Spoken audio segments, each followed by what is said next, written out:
Assalamualaikum warahmatullahi wabarakatuh. Selamat siang, salam sejahtera buat kita semua. Sampai ketemu dalam acara Inspirasi Hari Wisnu Suarsa. Pada kesempatan ini kita akan berbincang-bincang dengan teman sahabat saya yang istimewa. Beliau pernah kerja di PLN selama 30 tahun, jadi sangat berpengalaman. Dia lulusan perguruan tinggi dari Bandung. Saya perkenalkan Dr. Ali Herman Ibrahim. Assalamualaikum warahmatullahi wabarakatuh. Salam sejahtera buat kita semua. Terima kasih atas perkenalan sahabat saya ini, Bapak Ari Wisnu, jagonya orang mekanikal. Bang Ali, apa kabar? Baik, alhamdulillah. Alhamdulillah, sehat, sejahtera ya. Mudah-mudahan kita selalu dalam lindungan Allah Subhanahu wa Ta'ala. Amin. Mungkin tema kita pada saat kita ngobrol-ngobrol ini adalah mengenai pembangkit listrik tenaga nuklir. Wow. Ini banyak kontroversialnya dan mudah-mudahan kita mendapat pencerahan dan mendapat manfaat dari obrolan kita ini. Mungkin tolong dijelaskan apa sih itu pembangkit listrik tenaga nuklir itu? Ya, tadi disebutkan PLTN itu suatu yang kontroversial. Sebenarnya tidak. Kita saja yang tidak mengetahui banyak gitu ya. Iya. Sementara orang lain ya, negara lain itu sudah duluan dan sekarang makin banyak menambah kapasitas pembangkitan nuklir dia. Misalnya Cina. Sekarang ini dalam konstruksinya itu ya akan menyiapkan 54 gigawatt, 54.000 megawatt. Luar biasa. India sampai dengan tahun 2031 itu nanti dia mengejar ya, 22 unit PLTN baru. Kemudian Turki buat juga, bahkan Bangladesh. Filipina sudah punya tapi tidak dioperasikan. Dia mau berpikir-pikir kan untuk memulai lagi atau mengembangkan pembangkit tenaga nuklir. Nah dalam hal Indonesia kita ini ya, mengapa kita harus mulai melirik-lirik ke PLTN ya. Kita melihat ada baiknya kita lihat dari bukan dari sisi hulu, dari sisi hilirnya, dari sisi pelayanan ketenaga listrikan atau konsumsi ketenaga listrikan kita. Kaitannya ini adalah PLTN adalah pembangkit listrik tenaga nuklir. Jadi listriknya. Nah listrik itu untuk apa kan? Itu adalah untuk kita konsumsi, untuk kehidupan sehari-hari, untuk menjalankan industri ya, dan lain sebagainya. Nah kebutuhan listrik kita itu meningkat terus, ya. Meningkat terus sepatutnya ya, selayaknya ya, setahun itu minimal 3.000 megawatt atau 3 gigawatt kita punya pembangkit listrik baru. Saat ini kita kapasitas pembangkit listrik kita ini total ada PLTU, ada PLTGU, ada PLTG, ada geothermal, ada hydropower PLTA, ya. Ada juga PLTS yang sudah mulai solar cell ya. Ini ada sedikit tenaga angin, wind turbine. Ya. Nah itu totalnya sekarang ini kita kira-kira 79.000 megawatt atau 79 gigawatt. Nah kalau kita mau bangun 3.000 megawatt berarti kita harus nambah 3 gigawatt. Itu pun minimal, berarti 5% dari konsumsi kita atau kapasitas penyediaan kita sekarang ini. Kapasitas penyediaan tenaga listrik kita. Ya. Harus nambah 3.000. Nah dari mana? Karena PLTU sudah tidak boleh lagi kita bangun. Terakhir kemarin sudah ada di misalnya Suralaya, ada lagi di beberapa daerah di Sumatera Utara. Ya. Baru saja sudah commissioning, artinya sudah dioperasikan. Itulah yang terakhir, nggak boleh lagi bangun. Sebabnya kenapa Pak kira-kira? Nah itu komitmen kita ya, mengikuti uh, protokol Prancis ya, atau kesepakatan kita dalam COP ya, itu bahwa kita tidak lagi negara-negara ya, tidak lagi membangun PLTU ya dengan bahan bakar batu bara mulai tahun 2025 ini. Sebenarnya tahun 2024 ya. Tapi ya yang sudah direncanakan masih dibangun. Tapi yang baru tidak boleh lagi. Sekarang 2025 nggak boleh lagi ada baru. Itu masalah karbon kalau nggak salah ya Pak ya? Ya, kenapa? Karena kita sepakat untuk membatasi ya, emisi CO2, karbon dioksida kita yang kalau tetap kita produksi terus itu terakumulasi di atmosfer yang menutupi melingkupi ini kita, atmosfer kita menjadi seolah kita adalah dalam gas rumah kaca. Jadi di dalam makin panas makin panas. Itu yang disebut jadinya climate change. Oke. Kalau panas itu bertambah dari sejak revolusi industri 2%.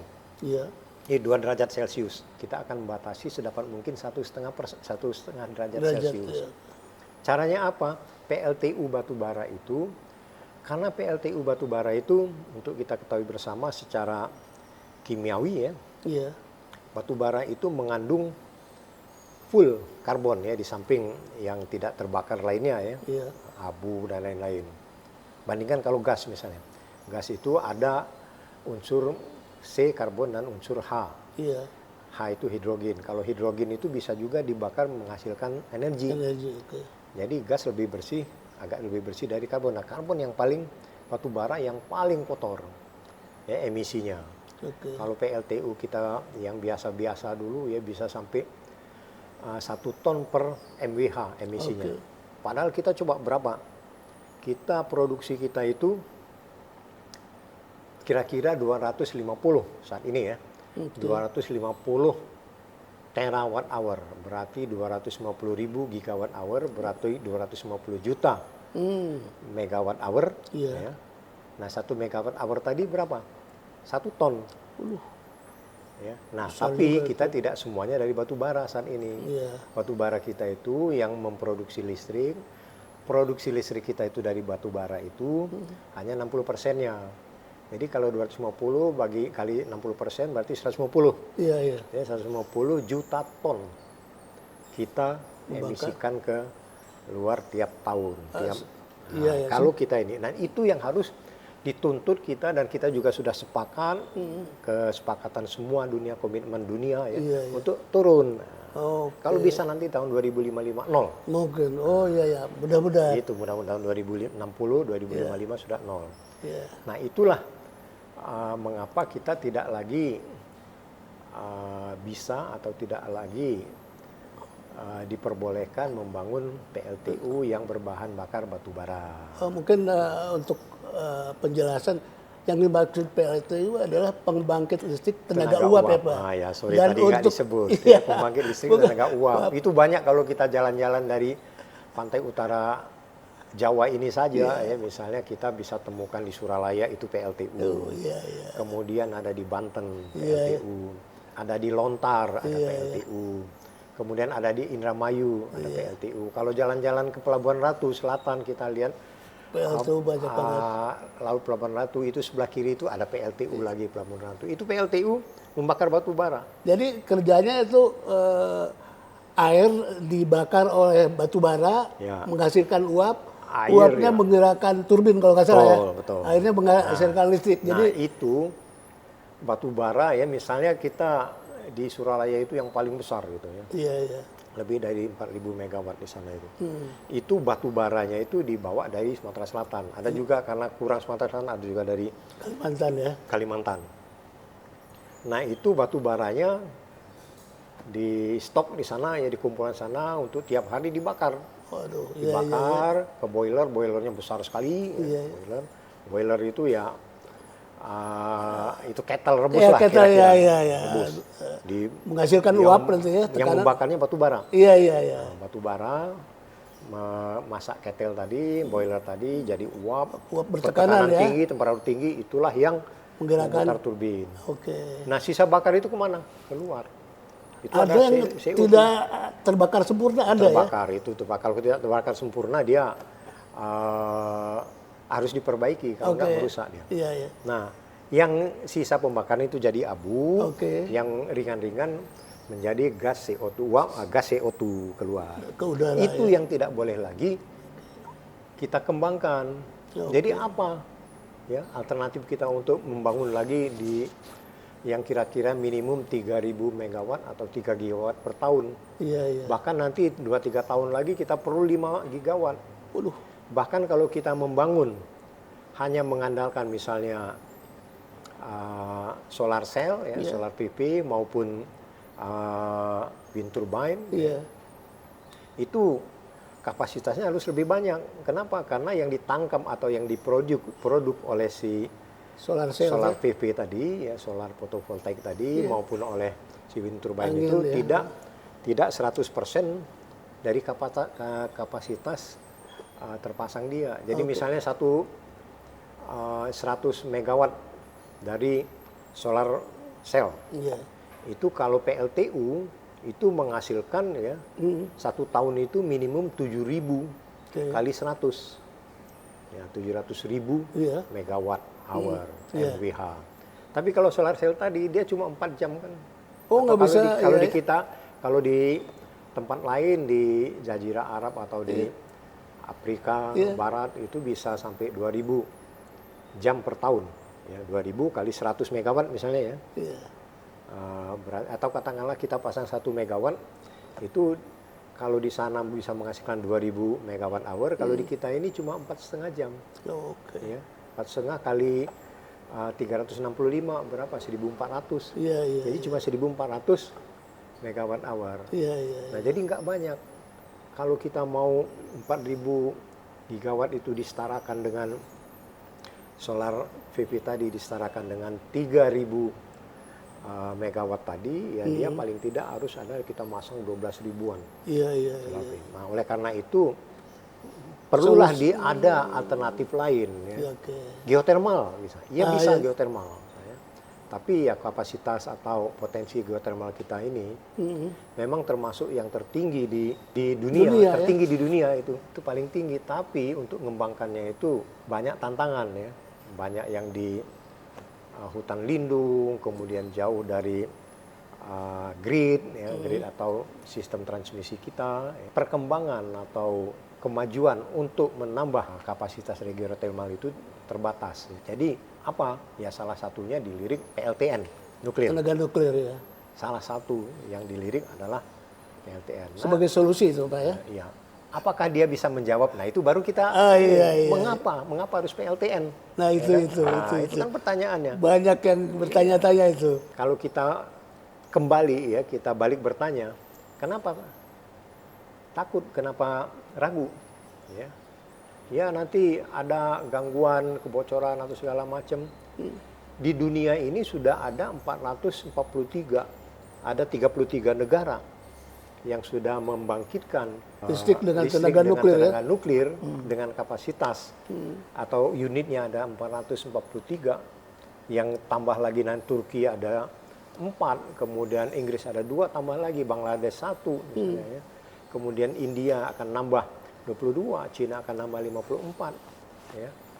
Itu kalau dia bocor misalnya, ya semua dunia kan terganggu. Iya. Misalnya Cina atau misalnya Bangladesh terganggu, ya akan ada dampak ke Indonesia. Karena dunia itu satu itu ya. Iya. Atmosfernya sama. Ya, itu jadi satu. misalnya kalau kita nggak bangun ya, Malaysia bangun, Malaysia ada silakan, kita juga kena juga. Hal-hal seperti itu harus dikaji lagi. Ya. Oke. Dan itu saat ini sudah ada mitigasinya ya, Nah itu yang penting itu. untuk bagaimana mengurangi atau mencegah. Ada yang namanya perbaikan-perbaikan ya, dari PLTN itu mulai beroperasi itu di Amerika ya, lupa saya kalau nggak di Denver, di Illinois, di Pennsylvania, Iya. itu tahun 53, kemudian di Rusia tahun 54. Udah lama sekali Udah itu lama. berarti. Ya. Nah itu mulai dari sana, itu perkembangan PLTN itu di pengkajian dari keamanannya, pengkajian dari efisiensi, Iya. ya, pengkajian dari sustainability-nya itu terus-menerus dilakukan. Oke. Ada generasi pertama sekali itu, Iya. kemudian generasi kedua, generasi ketiga. Iya. Nah, Korea itu banyak di bangun yang generasi ketiga, generasi advance ketiga plus ada lagi. Iya, iya, iya. Nah sekarang sudah dimulai disetujui generasi keempat Lebih. atau disepakati oleh 11 negara. Ya. Iya, iya, iya. 11 negara itu Amerika, Inggris, Prancis, banyak lagi. Rusia nggak Argentina, ikut. lupa saya, ada Argentina, India ya. 11 negara itu sepakat dan mengkaji, mengembangkan untuk generasi keempat. Oke. Generasi keempat itu apa? Generasi keempat itu yang lagi dikembangkan mereka ya. Antara harga dan keamanan ya, sustainability ya. Itu berimbang ya. Tidak boleh yang penting harga murah, tidak. Yang penting harga aman, tidak. Dia harus aman dan murah. Nah, itu yang dikembangkan untuk generasi keempat ini ya. Kemudian juga dia ada safety-nya juga ada, reliability-nya ada, ya, keekonomiannya ya dikembangkan semua. Dan pasti itulah lebih generasi ketat keempat. ya. Maintenance-nya apanya ketat sekali pasti ya. Dan salah satunya generasi keempat itu yang dikembangkan itu molten salt reaktor ya. Itu yang digadang-gadang aman ya. Iya. Dan cepat dibangun dan harganya kompetitif. Kompetitif. Nah, kompetitif terhadap apa? Terhadap konvensional power generation. Apa? PLTG, dia harus bisa bersaing dengan PLTG. Iya. Dia harus PLTGU ya, dia harus bersaing dengan PLTU tadi. PLTA udah nggak dilirik lagi, Pak. Ya PLTA sekarang kita bisa, tapi ya, itu kan terbatas. Kalau di Indonesia ini di mana ya? Kalau di Jawa sudah sulit kita untuk mengembangkan yang besar, yang ada di Kalimantan Utara dan di Papua. Ya, okay. Nah, tapi itu jauh, jadi industri harus yang kita bawa ke sana untuk menyerap energi yang dari sana. Nah kembali lagi ke sana tadi, mengapa harus PLTN? Ya itu pertanyaan besar itu. PLTN itu ya dia menjawab untuk mengatasi beban dasar. Ya. Jadi kalau tadi kita perlu misalnya sekarang 79 gigawatt atau 79.000 megawatt, 10 tahun lagi kita memerlukan ya berdasarkan rencana prediksi ya dari pemerintah, Kementerian SDM ya, itu diperlukan kapasitas yang ada sekarang menjadi 183. Jadi naiknya 100 ribu megawatt, 100 giga ya. Dalam 10 tahun mulai tahun 2025 ini. Berarti setahun 10. Iya. Kan besar sekali itu. Dari mana? Nah itu tantangannya besar sekali. Tantangan untuk membangun itu. Salah satunya makanya yang bisa menggantikan peran PLTU yang bisa 1000 megawatt per unit, 500 megawatt per unit, itu PLTN. Kalau PLTA itu berapa? Ya tergantung dari airnya kan. Kalau PLTP itu mana? Tergantung dari field, kawasan panas bumi itu berapa potensinya. Nggak bisa kita, pokoknya kami harus PLTP di Jawa Barat ini panas bumi perlu 200. Ya nggak bisa, kita harus tahu kapasitas air juga. Kita perlu air di Jambi sekian 300 megawatt, nggak bisa. Kenapa? Karena harus kita sesuai dengan kemampuan yang ada di sana. Nah, itu jadi PLTN itu yang bisa menjawab. Kajian-kajian yang harus dilakukan, kemudian yang harus disampaikan ke umum juga, diseminasi, itu ya termasuk safety-nya, ya termasuk safety dan harga itu juga harus ada. Jadi, ini kita buat yang safety, tapi harganya misalnya 5 kali dari sekarang, dari yang ada ya, gimana rakyat mau membayar listrik kan? Jadi harus, nah itulah yang harus kita berimbang kaji sekarang. Sekarang ini harus kita kaji demikian ya. PLTN. Dan PLTN itu, jadi kalau kita mau ini nanti sesi berikutnya kita bedah PLTN itu apa sih. Nah, tapi untuk introduksi ya PLTN itu reaksi dari nuklir. Nuklir ya itu bereaksi fisi ya, memecah misalnya ya, atom uranium. Uranium ya bahan itunya ya. Uranium ya, bahan bakarnya uranium tuh. PLTN. Dan kita banyak ya uranium, Pak? Banyak, tapi uranium itu ya seperti halnya kita ini biji besi misalnya, atau biji timah. kan itu menyampur di pasir, ada dibersihkan, diolah. Harus Kemudian dimurnikan dapat dulu ya. uranium ya, dimurnikan. Murnikan itu belum tentu juga efektif untuk jadi bahan bakar. Dia harus di-enrich lagi. Oh, Jadi proses misalnya tadi. kalau kita ada batok kelapa, misalnya. Mm, Batok kelapa bisa sih dibakar, untuk dibakar ya. Untuk keperluan ini kan, untuk keperluan tenaga. panas memanas ya. Tapi batok kelapa akan lebih efektif lagi kalau diproses menjadi apa? Charcoal tadi atau Ya, charcoal, ya, ya. barang ya. Arang, Arang. ya, arang. Nah, itu jadi arang. Itu gampang sekali dibakar, mudah dibakar. Nah, itulah diproses dulu. Di stripping, Oke. ini ya, dibersihkan ya, proses di enrich namanya itu. Enrich ya, Diperkaya. diperkaya ya. Perkaya, itulah jadilah bahan bakar uranium. Nah, uranium di situ di reaktor itu ya, di vessel tabung reaktor. Tabung reaktor ya. Itu nuklir uranium ditembak oleh satu inti ya, itu pecah. Oke. Ada lagi inti lagi, pecah menjadi dua, itu mengeluarkan panas yang besar sekali. 1 gram uranium ya, untuk panasnya yang dihasilkan itu dibandingkan batu bara itu bisa Berapa ribuan kali lipat? Ribuan kali malah. Teknologinya itu uranium itu bagaimana kita mengendalikan panas. Oke. Nah, itulah teknologi PLTN itu nuklir ya. Di sana ada batang kendali ya, yang bisa kalau terlalu panas nuklir tadi inti tadi diserap oleh batang nuklir itu supaya tidak terlalu banyak dia. Oh, ada nembak. kayak Ada kontrolnya ya. pengendali. Kayak termostat Iya. gitu ya Pak ya kalau itu ya. Ya, Semacam itu ya. iya, jadi kalau panas Turun diserap lagi. Serap. Oke. Katakanlah minyaknya itu dikurangin. Oh. Itu kan dia minyak ini ya, intinya yang dikurangin. Dan itu otomatis Pak, prosesnya gimana? Ya bisa dibuat otomatis tentunya, dan juga bisa juga dikendalikan Manual, kalau ada ya? manual. Nah, kalau sekarang sih sudah AI itu ya otomatis saja. Jadi buat kita set maunya berapa, kalau dia nambah dia dikurangin, dia harus ngikutin langgam bebannya, langgam demandnya. Kalau demandnya turun dia harus turun dikit, nah dikendalikan bisa. Set program itu. ya. Nah, kemudian misalnya pertanyaannya lagi ya tadi, keamanan gimana? Nah, itu yang generasi keempat itu sudah ada. Ada nanti kita juga bisa pelajari ya, bahwa ada di dunia ini sudah ada 3 kecelakaan besar. Iya. PLTN ya. Iya. Chernobyl ya. Kemudian Three Miles Island di USA, Chernobyl di Ukraina itu, kemudian terakhir itu di Jepang, Fukushima. Ya.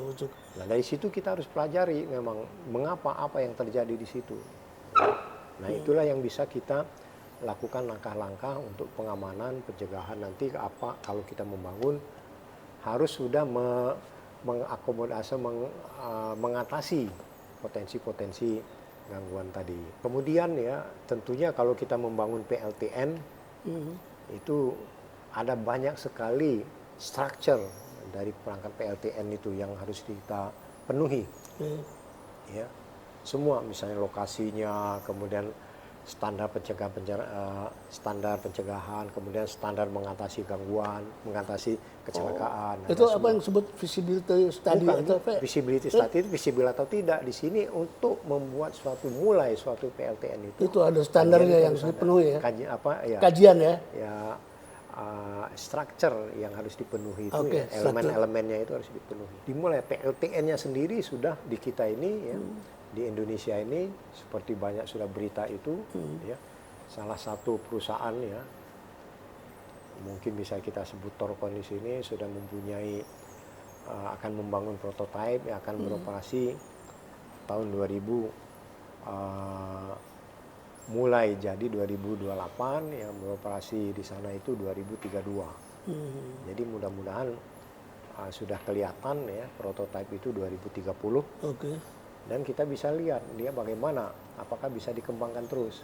Jepang ya, sudah membuat statement bahwa PLTN akan menjadi pembangkit listrik beban dasar, ya, artinya yang bisa mengatasi dinamika beban, ya, turun naiknya beban, ya, tapi secara mendasar dia diatasi oleh satu pembangkit. Nah, pembangkit itu PLTN katanya. Oke. Yang pada tahun 2040 akan menjadi yang paling murah, the cheapest. The cheapest.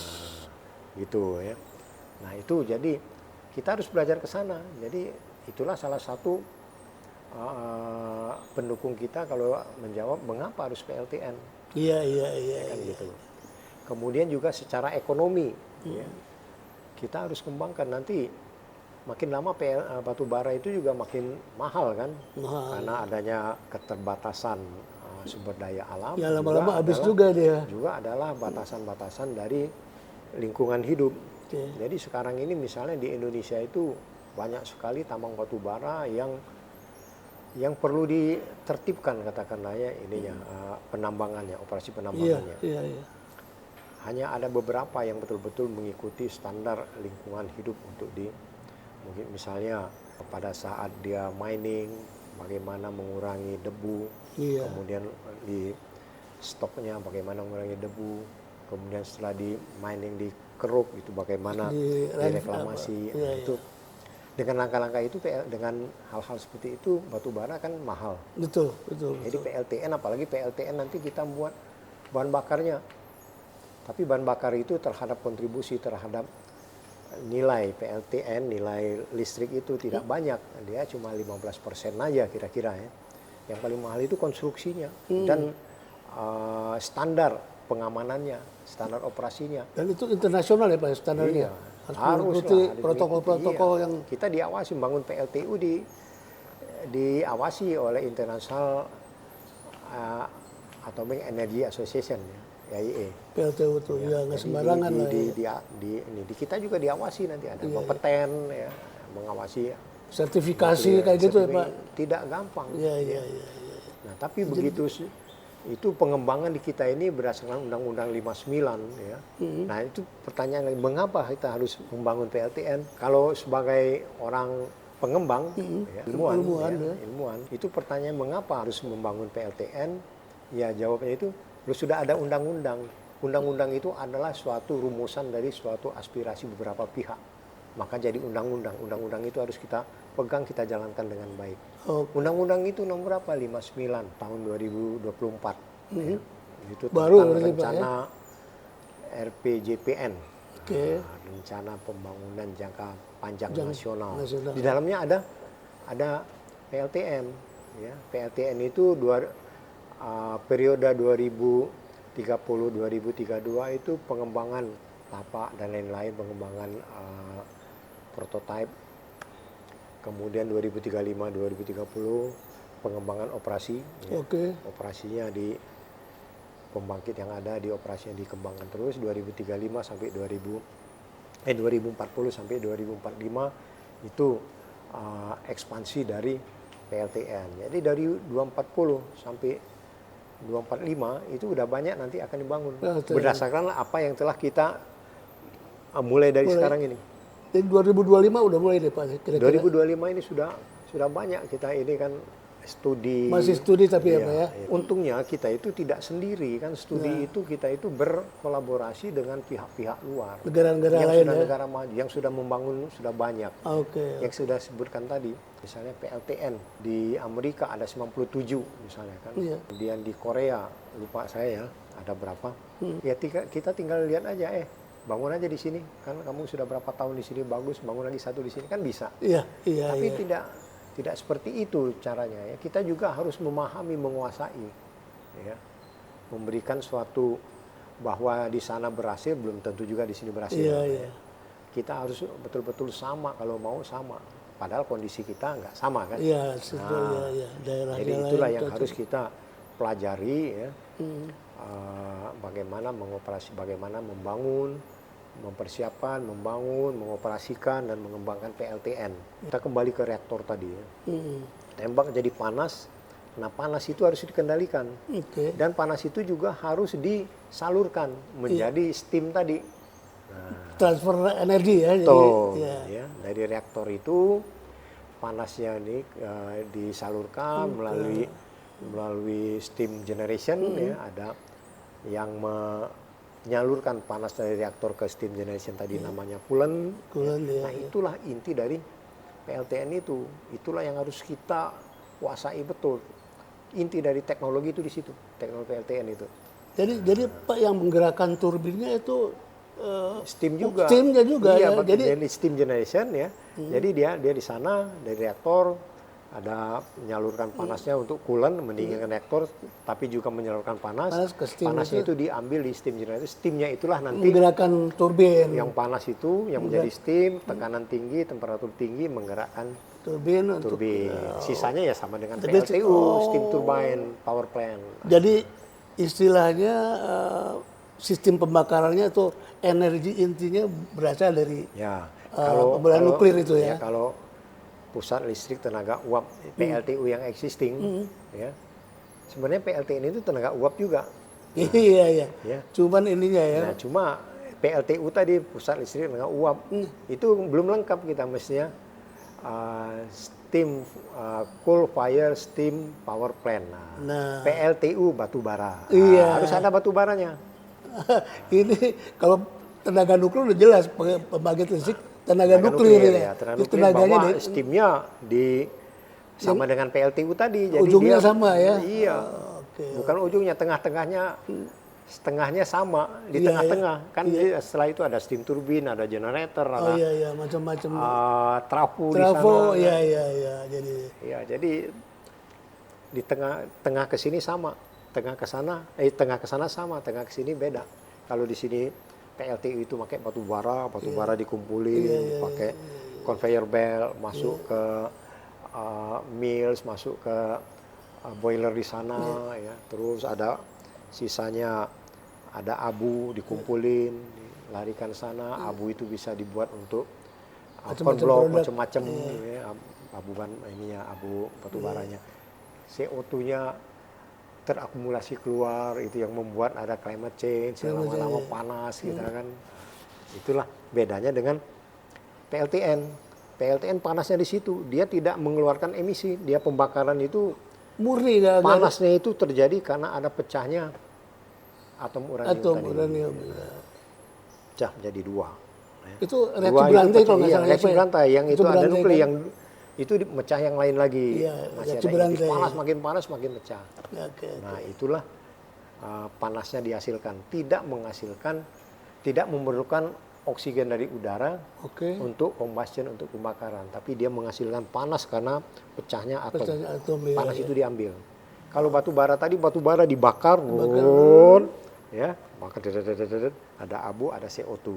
Kalau PLTN nggak ada emisi keluar sama sekali. Tidak ada. Itu bedanya. Jadi kita balik lagi sedikit dia ke pertanyaan mengapa PLTN? Nah, itu pertanyaan besar itu, Pak. Jawab cepatnya karena kita perlu listrik yang banyak. Itu. Coba bayangin nanti 10 tahun lagi, 2000, sekarang 2025, 2035, kita memerlukan tambahan 100.000 megawatt.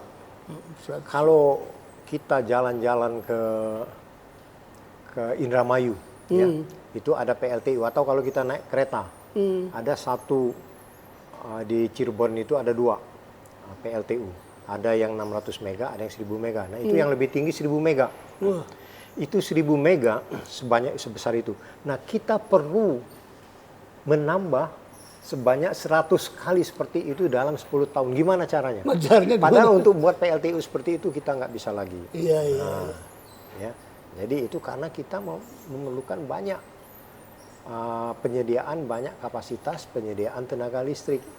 Opsi yang bagus ya, opsi yang bisa memberikan jawaban ya. Ada setuju atau tidak setujunya, atau like and dislike. Ya. Bisa atau tidak bisa, ada like and dislike. Itu adalah PLTN. Sebenarnya bukan itu aja, PLTU juga banyak like and dislike. Itu kalau begitu ada operasi orang selalu menyalakan PLTU, waduh itu ada debu batu baranya. Padahal dari asap itu nggak ada debu batu bara karena sudah diserap di situ. Namanya particulate matter. Nah, particulate matter itu yang kalau dia dari mobil, dari PLTU yang gas buang itu yang sudah lama, bisa saja dia ada namanya debu halus ya, particulate matter, PM25 namanya itu, 2,5 mikron. Nah, itu bisa terjadi dari PLTU. Kalau dari PLTN ya, itu nggak ada. Bersih Nggak ada kan, emisinya nggak ada. Iya, iya. Nah, Cuman mungkin orang itu trauma dengan kejadian-kejadian eksiden betul, itu, Pak. ya. Wah, ada ini 3 tadi iya. ya. Jadi misalnya dari perbaikannya itu dari sisi penyempurnaan konstruksi. Misalnya Fukushima. Mengapa terjadi kecelakaan? Karena pada saat gempa semua listrik mati, itu emergency gensetnya juga kerendam air, jadi kurang tinggi. Coba kalau emergency gensetnya di tempat tinggi, tambah lagi 10 meter misalnya ya, Iya. lebih tinggi, ya listriknya ngalir, pompanya jalan, jadi pendinginan reaktor tadi bisa terjadi. Nah, jadi untuk ke depan, salah satunya itu emergency supply-nya itu harus aman. Gimana caranya? Kedap air atau tinggi. Iya, iya, iya. Ya itu. Kemudian juga kalau ada beberapa tipe ya PLTN itu, ada pressurized water reactor, ada boiled water reactor.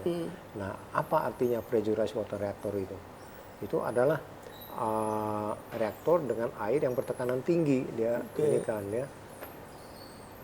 Coolant-nya, kemudian juga dia steam generation-nya juga Pressurized semua ya.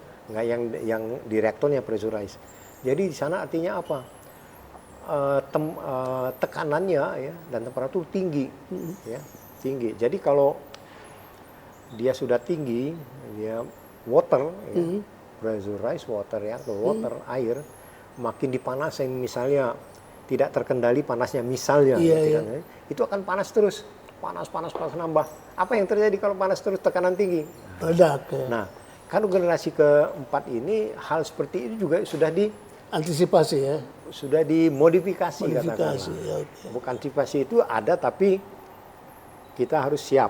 Tapi kalau modifikasi itu nggak ada, udah beda sistemnya. Ya. Jadi panasnya itu nggak akan pada saat 800 derajat Celcius, overheating 1000 derajat Celcius overheating, dia belum akan menghasilkan uap. Menghasilkan gas yang tinggi. Iya. Itu bedanya sekarang generasi 4.